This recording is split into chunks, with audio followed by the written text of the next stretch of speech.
The leading cause of firefighter deaths continues to be stress and overexertion. In this category of firefighter fatalities, we still have heart attacks and cerebral vascular accidents, but in addition, we have something newly identified as exertional heat stroke. Now, this exertional heat stroke is different than the heat stroke we've learned about for years. It's also directly related to firefighting. Now, as we know during firefighting operations, we generate an incredible amount of body heat. Now, when you combine that with our personal protective equipment, we have an environment where we cannot get rid of that heat. And without rehab and cooling, our body temperatures continue to rise and rise and rise until they get to the point where they can be deadly. Now, exertional heat stroke has different signs and symptoms. It can happen very quickly, it can happen at any time, and because of our personal protective equipment, it could even happen on a cool day. Now, our objectives. We'll be teaching about the newly identified syndromes of exertional heat exhaustion, exertional heat stroke, and exertional rhabdomyolysis. In addition, we'll be teaching how to avoid these injuries, how to identify the signs and symptoms when they're happening to yourself or to another firefighter. And finally, we'll be teaching about rapid intervention, specifically the life-saving skill of active cooling.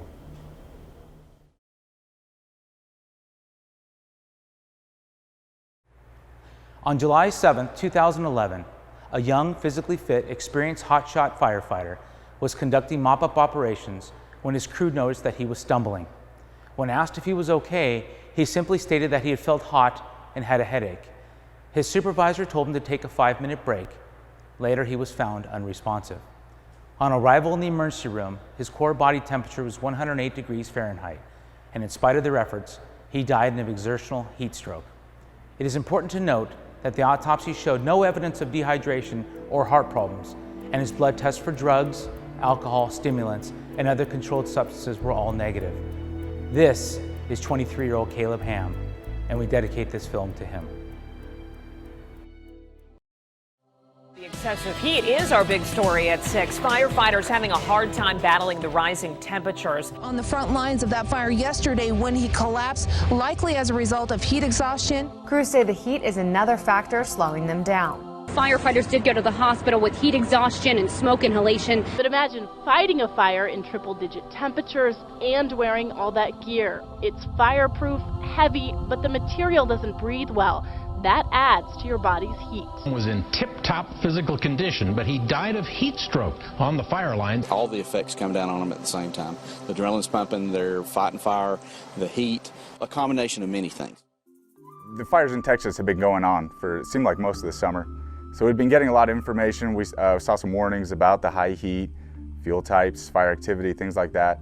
And that was after the fatality incident, so there was a lot going on to that respect. So awareness was high on heat illness and the extreme heat in Texas at the time. And it was running and gunning from the get-go. It was busy.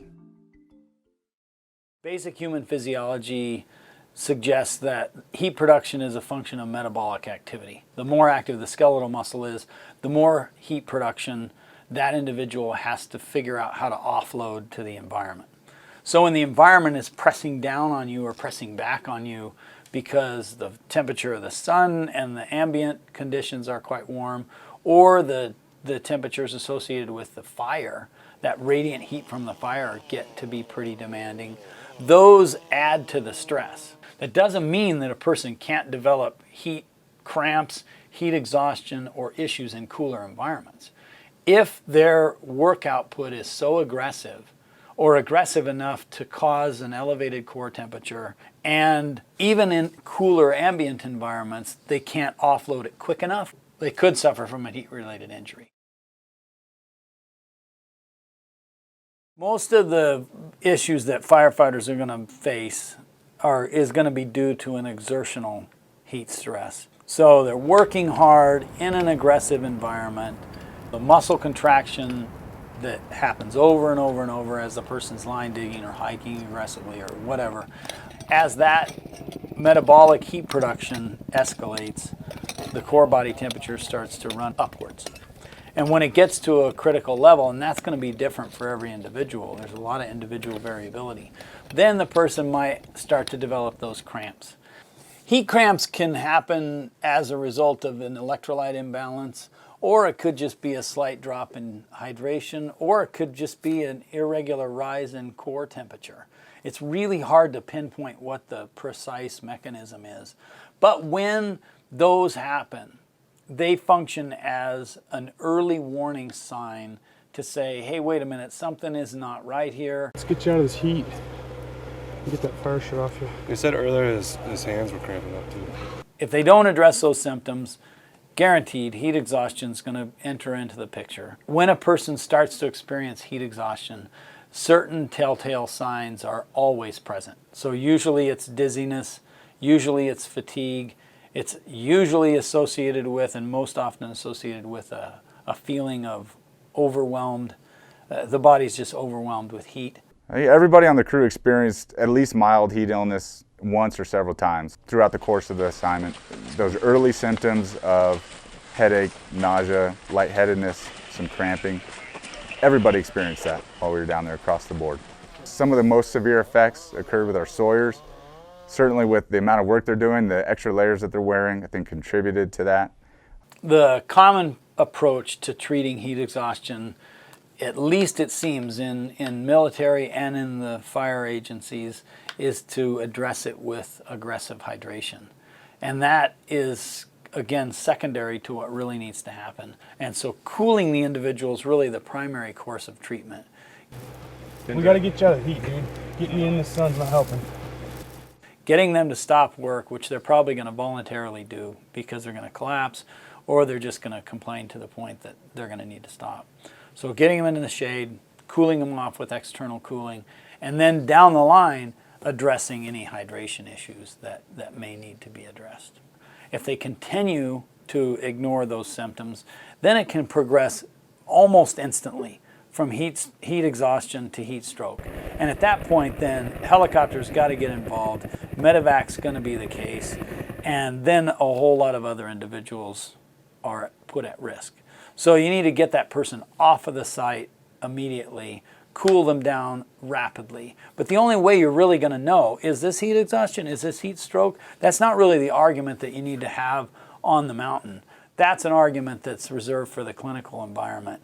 And the only way you're going to know is if you have a good solid measure of core body temperature. We really relied on our EMT to make judgments for us to trigger an EMS response. We did rely on personal assessment on those early signs though. We wanted folks to be honest with themselves, and if they weren't feeling so good, to speak up about it. To either tell their buddy, tell their leader, tell me.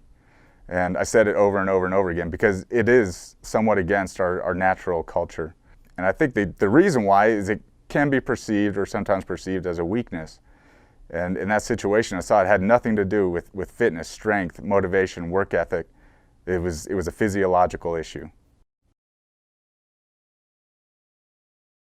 We came up with some ideas of how to take the breaks and kind of a more formalized approach to it, utilizing temperature charts and some ideas that we'd seen from the military, and coming up with a work-rest ratio based on escalating temperature, where it broke it down into a few categories.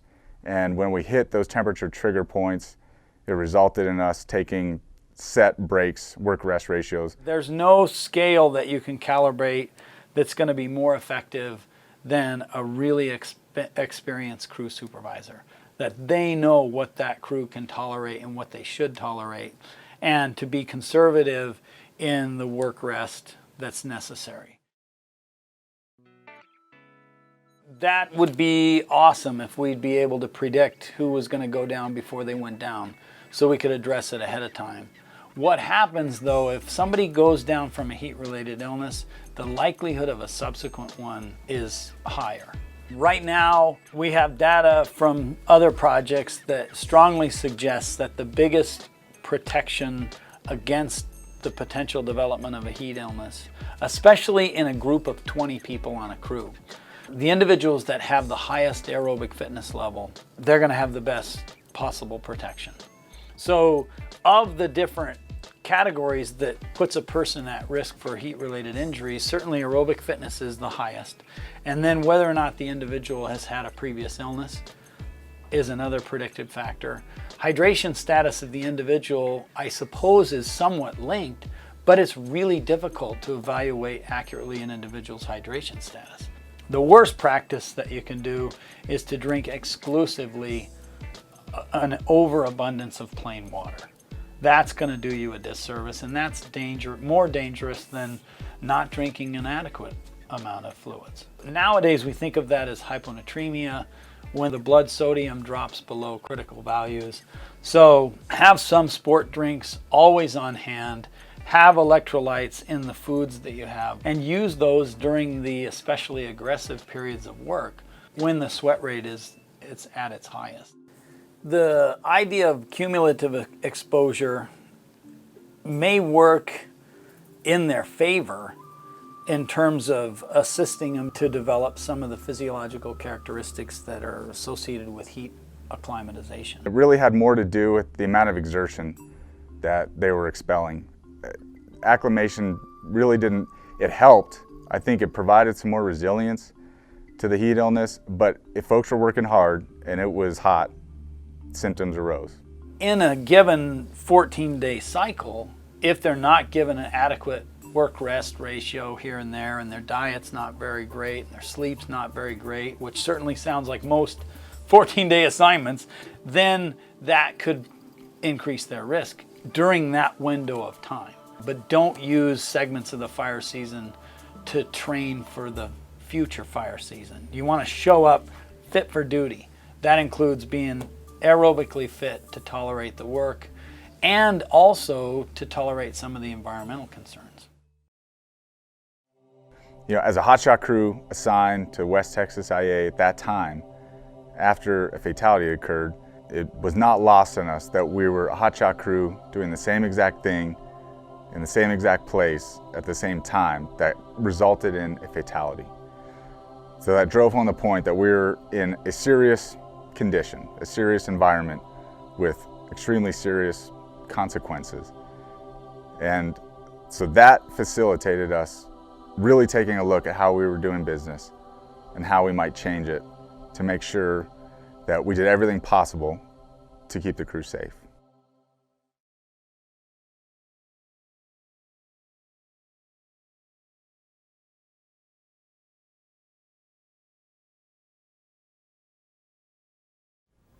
Prevention of exertional heat injuries begins before the incident. Being properly prepared with good nutrition, adequate prehydration, and rest is essential to working at our best potential. Prehydration recommendations include drinking at minimum 6 to 8 8-ounce glasses of water throughout the day, every day in addition to the fluids we drink with meals. Fluid replacement during periods of strenuous work should be a minimum of 1 quart of water per hour. Into the second hour of exertion, it's recommended to add in sports drinks such as Gatorade to replace the carbohydrates, sodium, and electrolytes that we lose. Now, energy drinks such as Red Bull, Monster, and Rockstar are not sports drinks, and per our heat injury prevention policy, shall not be consumed during firefighting or any other types of emergency incidents. We need to have a good balanced nutrition program. Fad diets such as high protein, low carb varieties can contribute to serious conditions such as rhabdomyolysis when you're required to work hard. Having adequate carbohydrates on board is just as critical as maintaining hydration, because without adequate calories, your body loses its ability to offload heat. To be at our best, we need to have on-the-go carb supplements accessible throughout the incident. Check your brush gear. Make sure you have several of your favorite energy bars. Load up with some water, and let's be ready for that next response.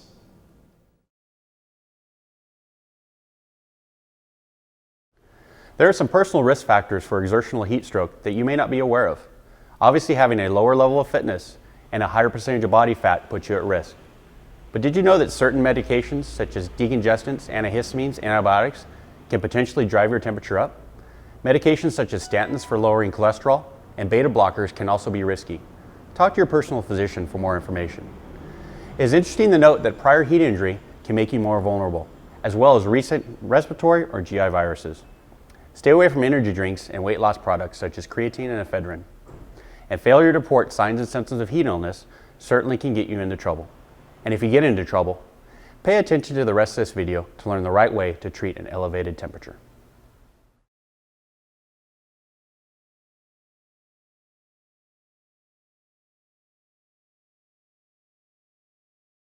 The fire it started at 11 a.m. We were just sitting down to eat, but actually did not eat lunch. Upon arrival on scene, Superintendent 13 arrived there first.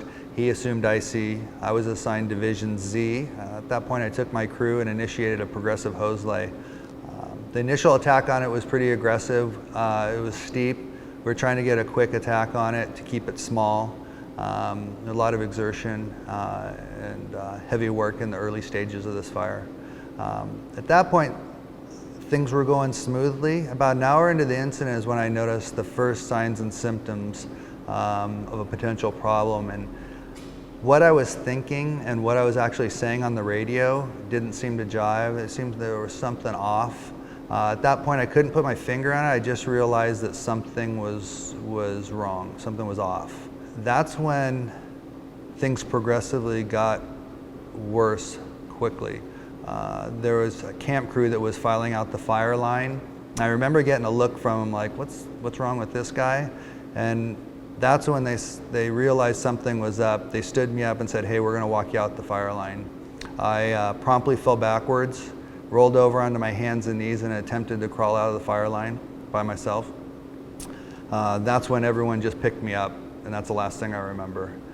At the hospital, I remember just the bright lights and everybody working frantically around me.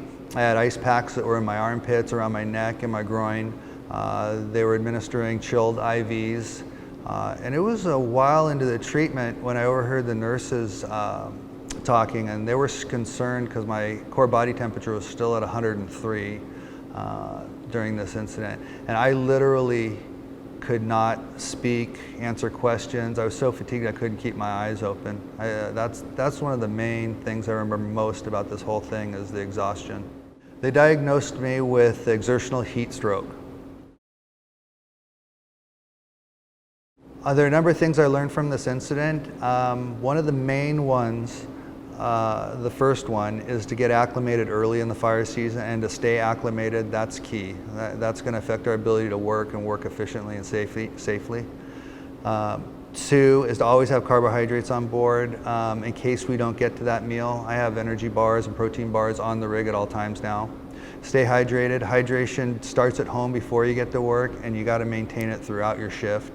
Also, I think a huge factor would be having the ability to actively cool firefighters with heat-related injuries on the fire scene. I think it would have made a significant outcome in my event that I had. And finally, to establish a system to monitor not only those that are assigned to me on my division, but to all personnel on the fire line. And this isn't just for me, it's all our responsibility to keep an eye out for each one of us, because we're all working and we're all picking up things here and there. We all are responsible for that. When you see somebody stumbling multiple times, when you see someone who's not speaking clearly or making inappropriate decisions, those are the times we need to get them to rehab immediately. And not just send them back down the fire line, but to actually assign someone to them. They aren't thinking clearly. We have to make sure they actually make it down there and to treatment. I think that is a key.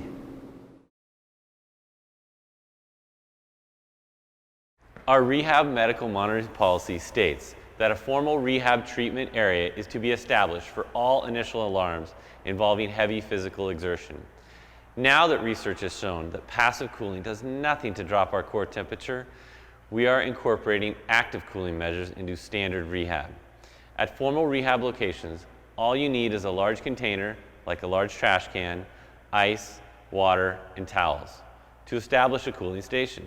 By simply placing ice, cold towels around the head and neck, the body temperature drops and helps restore energy while you rehydrate and rest.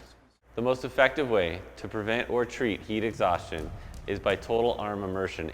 Both hands and arms act as heat exchangers, and warm blood is cooled. Through the process of convection and conduction, heat is displaced to the surrounding waters. Treatment of exertional heat exhaustion must be immediate, with active cooling as the first-line intervention. All PPEs are removed, and when possible, both arms are immersed in ice water with additional cold towels to the neck and head. Rehydration with ice-cold beverages is best, and vitals are assessed before and after a 20-minute rest period. If the firefighter does not recover according to our policy parameters, rapid transport is indicated with cooling continued en route.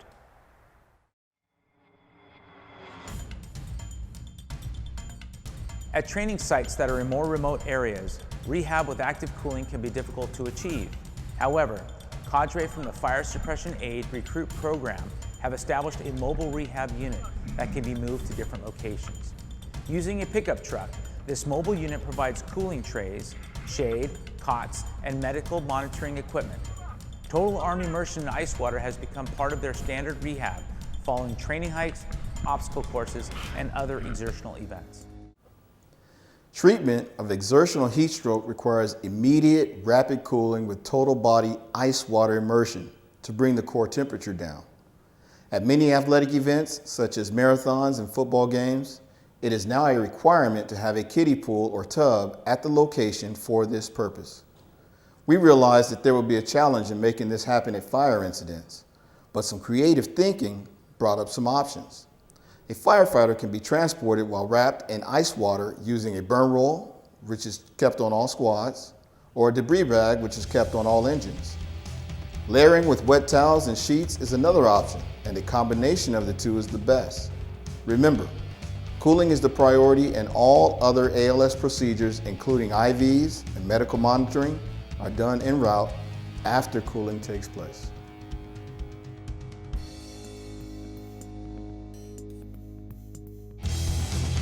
Take your shirt off, too.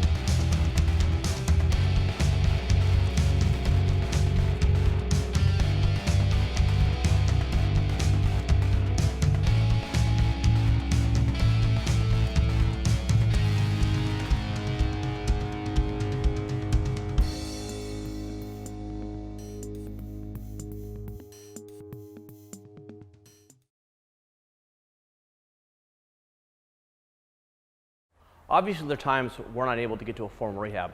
So the self-rehab that we just came up with at 125s is pretty simple, but I think we'll get the job done. Every morning, we stack our ice chest full ice. So we have ice and ice chest ready to go. We have towels that we could submerge in ice water to help with the cooling.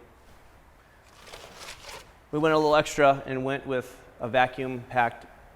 It just takes a little bit of the bulkiness out of the towels, and it stows a lot nicer on the equipment. The high carbohydrate bars to help us pick us up when we're not feeling too good. We have the thermal emergency blankets for instant shade to cool us down, to get us out of the sun. Ice packs if we need them, which come in handy a lot. It all fits in a green bag so that we can use it to put all of our stuff in here and go up on the hill if we need to, and be very mobile to address any of the emergencies that we have.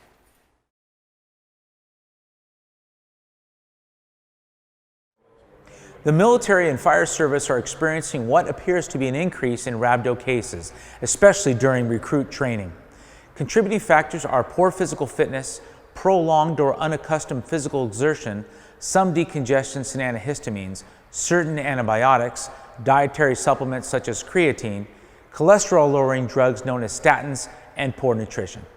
Well, rhabdomyolysis means that you develop an insult to the muscles, and when that happens, if it's severe enough, it can lead to kidney failure. Dr. John Graves says this is what happens to your body. Injured muscles break down and release a protein called myoglobin into the bloodstream. This protein can damage the kidneys, and it can also block the conduits that produce urine. Plus, damaged muscles swell and become a reservoir for fluid, causing dehydration and further insult to the kidneys. It's extremely dangerous because the rhabdomyolysis insult often is unrecoverable. So that the first thing you'll notice is the severe pain in your muscles, and the next thing you'll notice is very dark or Coca-Cola colored urine. Once you recognize that, immediately proceed to your doctor. On September 12, 2011, an experienced firefighter was participating in a work capacity test on a local high school track. On lap 10, he collapsed due to intense leg pain.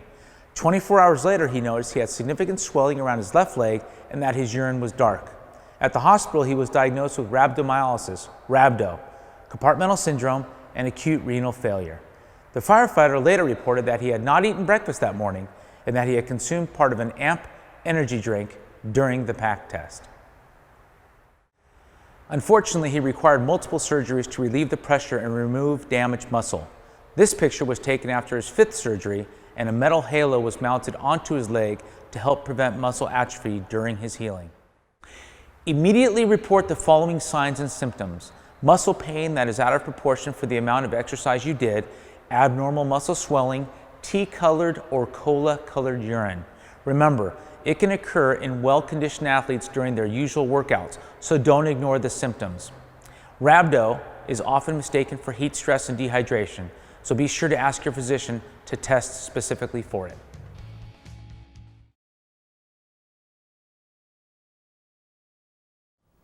Our department's new heat injury prevention policy was released in August of 2013. It covers our protocols for hydration, nutrition, rest periods, and active cooling, as well as the response procedures for personnel that appear to be suffering from a possible heat injury. The IC is responsible for initiating and ensuring the provision of on-scene rehab and medical treatment. The incident safety officer is responsible for observing personnel for signs of heat illness and has the authority to stop any task that presents an immediate danger to their safety. All command officers are responsible for establishing a plan to rotate crews through the rehab medical treatment area when directed by the IC. And all personnel are responsible for reviewing and following both the medical rehab and heat injury prevention policies. Stay safe out there, and I'll see you on the big one.